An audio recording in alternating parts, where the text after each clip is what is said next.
अमित शाह जी की बात बिल्कुल सही है।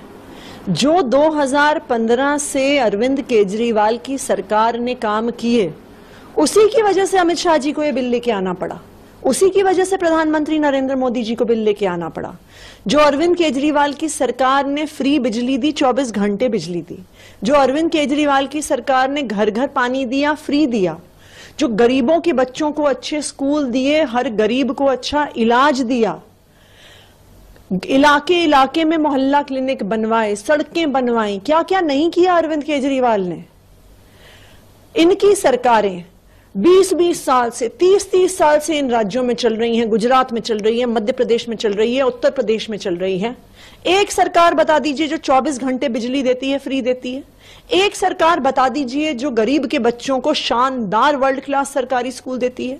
एक सरकार बता दीजिए जो एक गरीब परिवार को लाखों का इलाज मुफ्त में कराती है। पूरे देश में एक ही ऐसी सरकार है, अरविंद केजरीवाल की सरकार। लेकिन अरविंद केजरीवाल की सरकार से भारतीय जनता पार्टी को, प्रधानमंत्री नरेंद्र मोदी को डर लगता है, क्योंकि अरविंद केजरीवाल ने दिखा दिया कि अगर नीयत साफ हो तो जनता के लिए काम हो सकता है। और यही कारण है कि आज भारतीय जनता पार्टी ने, प्रधानमंत्री नरेंद्र मोदी ने दिल्ली की जनता का अधिकार छीना है, दिल्ली की जनता के वोट का अधिकार छीना है, क्योंकि उन्हें पता है कि दिल्ली के लोग तो अरविंद केजरीवाल से प्यार करते हैं। दिल्ली के लोग हर इलेक्शन में अरविंद केजरीवाल को जिताएंगे। और इसीलिए आज इस बिल के माध्यम से प्रधानमंत्री नरेंद्र मोदी ने अरविंद केजरीवाल के अधिकार नहीं छीने, दिल्ली की सरकार के अधिकार नहीं छीने, दिल्ली के करोड़ों लोगों की वोट के अधिकार को छीना है। जी, आगे उन्होंने भी कहा कि आप जैसे इसका जिस तरह से विरोध किया जा रहा है कि संविधान के खिलाफ है या सुप्रीम कोर्ट की आदेश के खिलाफ है, ऐसा कुछ नहीं है। उनका कहना था कि आप इसकी तुलना कर रहे हैं कि संविधान बदल दिया, बेसिक स्ट्रक्चर बदल दिया, ऐसा हम कुछ नहीं कर रहे, हम इमरजेंसी तो ला नहीं रहे इसको बदल के। और ये क्योंकि पूर्ण राज्य नहीं है, अर्धराज्य और केंद्र शासित प्रदेश है, और सुप्रीम कोर्ट ही पावर देता है, सुप्रीम कोर्ट का आदेश कि हम इसमें बदलाव कर सकते हैं कानून लाकर। सुप्रीम कोर्ट पावर देता है कानून बनाने के लिए, संविधान को लागू करने के लिए। सुप्रीम कोर्ट ये पावर नहीं देता है कि आप कानून से संविधान को पलट दीजिए। सुप्रीम कोर्ट ये पावर नहीं देता है कि आप एक चुनी हुई सरकार की ताकत छीन लीजिए। सुप्रीम कोर्ट ये ताकत नहीं देता है कि आप संघीय ढांचे को बदल दीजिए। सुप्रीम कोर्ट और संविधान ये ताकत नहीं देता है कि आप लोकतंत्र को खत्म कर दीजिए। आज भारत कैसा देश बन गया है। हम पाकिस्तान को देखते थे कि वहां पे कोई लोकतंत्र नहीं है, वहां पे कोई संविधान नहीं है, किसी भी प्रकार के आदेश पास हो जाते हैं। आज भारत को पाकिस्तान जैसे देश से बदतर बना दिया है प्रधानमंत्री नरेंद्र मोदी ने। लोकतंत्र के मंदिर में आज संविधान की धज्जियां उड़ रही हैं। लोकतंत्र के मंदिर में आज लोकतंत्र की धज्जियां उड़ रही हैं, संघीय ढांचे की धज्जियां उड़ रही हैं। तो ये दुख की बात है, दिल्ली के लोगों के लिए दुख की बात है।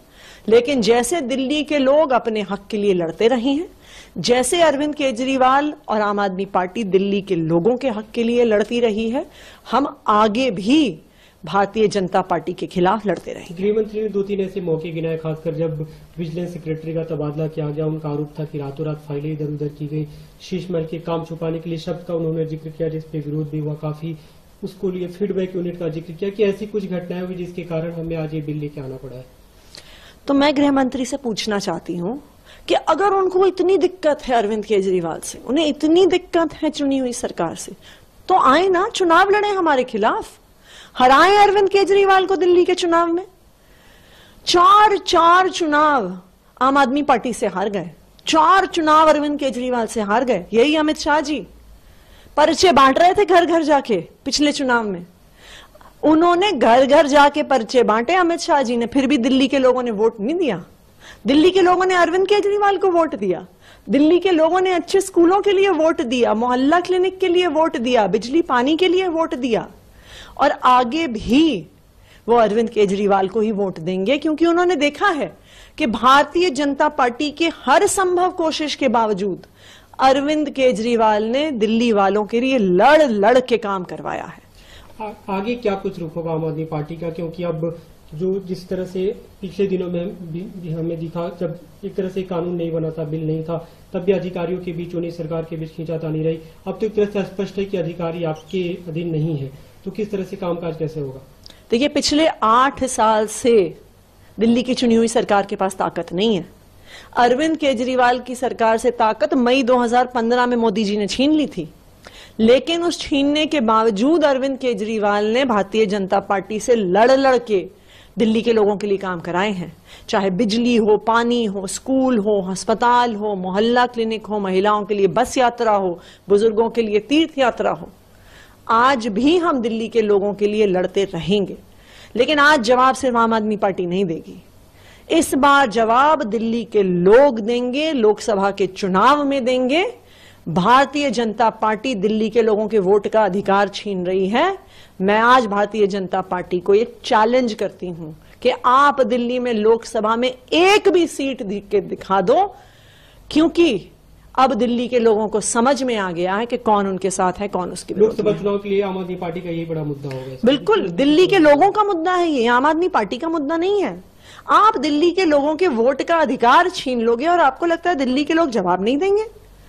दिल्ली के लोग जिस सरकार को बार बार 90% मेजॉरिटी से चुन के भेजते हैं, आप उनको काम नहीं करने दोगे, आप उनके अधिकार छीन लोगे, आप लोगों के वोट का अधिकार छीन लोगे।